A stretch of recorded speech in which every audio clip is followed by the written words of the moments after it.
Howdy, this is from the porch, and I came across an article from about a year ago, last summer. To be accurate, it's probably the first week of August last summer, but it reminds us of where we've come and how little we've gotten since then. It was Time Magazine's head cover, and it says, "Whose party is it?" It's about the Democratic Party.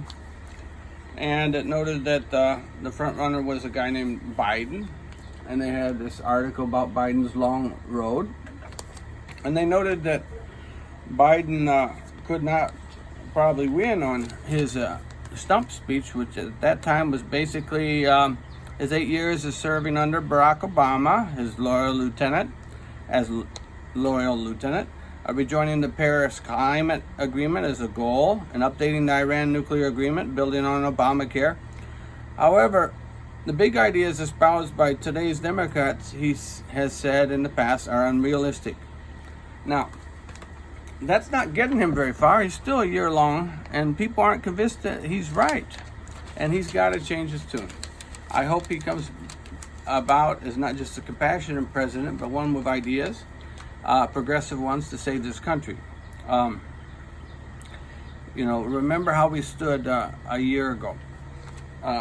Again, they have this picture of the party. It's kind of broken up a bit. And this article by Molly Baldwin. It's called Strife of Party. Okay? And the Democrats' debate will shape America's future. That's still ongoing, but the Democrats as a whole should be leaning more progressive by now. This is what they were called to do in Molly Ivan's article. She noted at the very beginning, they are both Democrats. Joe Biden, the 76-year-old former vice president, and Ilhan Omar, the 36-year-old freshman congresswoman. An old white man with blind spots on race and gender and a penchant for bipartisanship. A young Somali American Muslim who sees compromise as complicity. To Biden, Donald Trump is an aberration.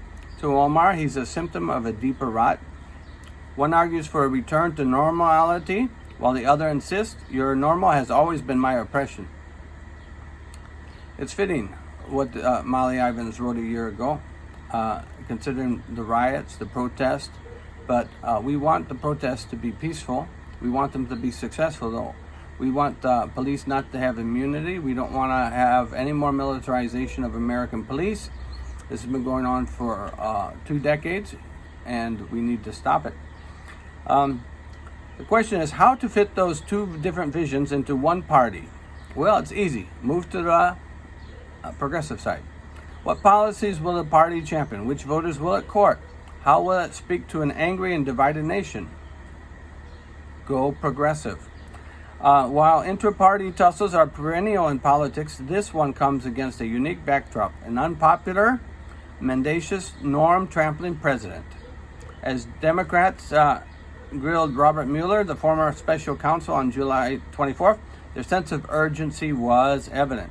The one thing the Democrats agree on is that Trump needs to go, but even on the question of how to oust him, they are split. 95 of the party's members at that time, 233 House representatives, recently voted to begin impeachment proceedings. You remember all that? And Nancy Pelosi finally came kicking and screaming on board, but then she fumbled it really bad with a bad set of charges. Everybody knows Trump should have been charged with at least 100 different things. These divisions have come into focus in recent weeks. Two parallel conflicts, the fight among congressional Democrats and debates have played out along similar lines, revealing deep fissures on policy, tactics, and identity. A consistent majority of voters disapprove of the president's performance, do not want him reelected, and dislike his policies and character. Even Trump's allies admit his reelection hopes rest on his ability to make the alternative even more distasteful. So if he can make Biden or whatever he has to offer more distasteful, then he might be able to win. As an opposing party, it's never as simple as pointing out the failures of those in power. As desperate as Democrats are to defeat Trump, voters demand an alternative vision. You will not win an election telling everybody how bad Trump is. Former Senate Majority Leader Harry Reid told Time. They have to run on what they're going to do. The Democrats' crossroads is also America. As Trump leans onto the themes of division, with racist appeals, detention camps for migrants, and an exclusionary vision of national identity, the 2020 election is needing to shape up as a referendum on what the country's citizens actually want it to become. This is not who we are as a nation, Trump's opponents are fond of saying, but if not, what should we be instead? We have to be bold, loud, and get the voters out. That little girl was me with his 5-word statement at the Democratic debate last summer in June. In Miami, Senator Kamala Harris did not just strike a blow against Biden, she showed where the party's most sensitive sore spots lie. Harris, remember, explained that she had been abused to her bus to her Berkeley, California public school as part of an integration plan. Biden, as a Delaware senator, had worked to stop the federal government from forcing busing on school districts that resisted integration. On the campaign trail this year, Biden has boasted about being able to work with a political opponent, citing his chumminess with senators who were racist and segregationist. It was hurtful, Harris said, to hear you talk about the reputations of 2 United States senators who built their reputations and career on segregation of race in this country. This is what Biden has got to do. He's got to get a progressive, possibly a black progressive, probably one, to stand by him.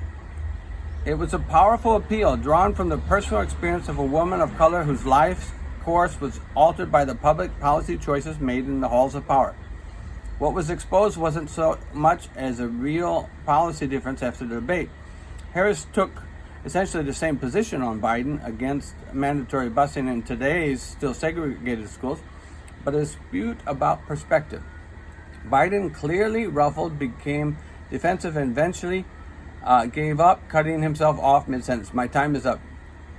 Biden remains the front runner, even now, but the line had the ring of a campaign epitaph. We don't want this. My time is up from Joe Biden.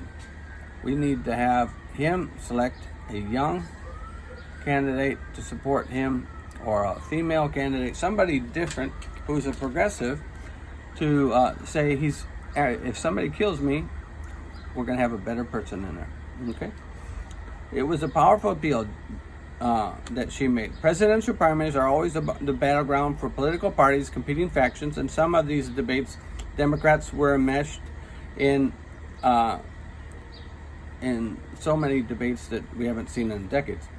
The object, though, was to galvanize the base or cultivate the center. Tear down the system or work to improve it. Well, actually, it's becoming clearer. Tearing down part of the system and working to improve it is the goal. These familiar questions are now shadowed by the specter of Trump and his movement. If Americans are to reject Trump nationalism and white identity politics, what's their alternative? A great vision must be put together this summer. A great plan and a great group of organizers getting out to vote, even in places where the voting has been suppressed, which is most of the so-called red states. Presidential primaries are always the battleground for completing factions, so that wasn't a problem. And I'd still support Bernie Sanders if I could, or Elizabeth Warren. And I hope these people are considered as possible running mates. Biden's pitch to voters is moderation and electability, and a callback to the Hollywood days of the Obama administration. That's not going to be enough anymore. Sanders sought to expand the fiery leftist movement he built in 2016, and Warren was going to take it there as well with economic populism. Now we have to bring in racial justice.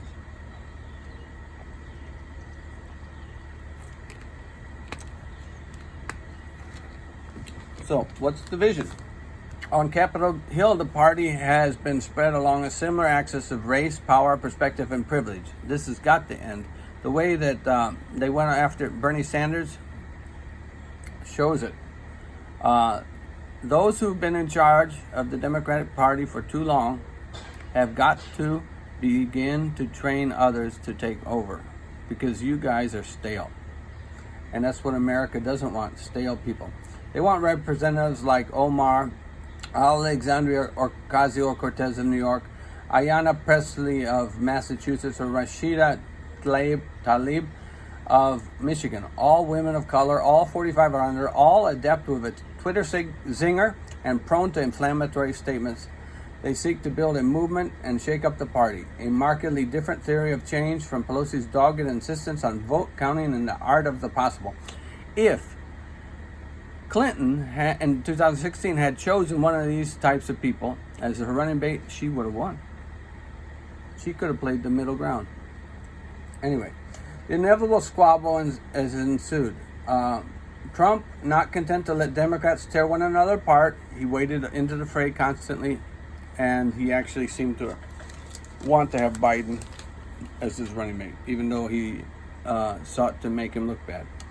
The ugly side of a president luxuriating in send her back chance laid down a marker for 2020. Send her back. That's what happened in 2016. We don't want to have any more of that. We want to have a healthy economy. We want to have a just economy. We want to have a just society. We want to have a better America. We want to have a better environment. We want to have MPA laws in place. We want to have immigration justice and a vision of America as an integrating country, not as a divisive country. So let's move on. Democrats' success in the 2018 midterms was empowered largely by moderate candidates in red suburban districts where college-educated white women in particular swung against Trump's brand of politics. But liberals say playing Trump's game is the real electoral poison. Why not be bold and brave? People want change, said Karine Jean-Pierre of Move On, a left-wing group that endorsed Sanders in 2016. How can be? Move On is a centrist group. Trump is not a genius, he's just a racist. In 2018, he doubled down on immigration, and the caravan and suburban moms said, no, we don't like seeing babies in cages. We don't like the Twitter wars. Stop it. He was doubling down on hate, and the Democrats were talking about who we are as a country. We have got to make this election a referendum on Donald Trump. Trump has other plans. He knows something that a lot of people in the universe know. If he makes this election about a choice, that bad guy versus Donald Trump, then he can win, says former Democratic Senator Heidi Heitkamp, who was a running group aimed at making inroads among rural voters. Now, only a big, diverse party could contain polls as divergent as Biden and Omar. And so the Democratic challenge is their opportunity.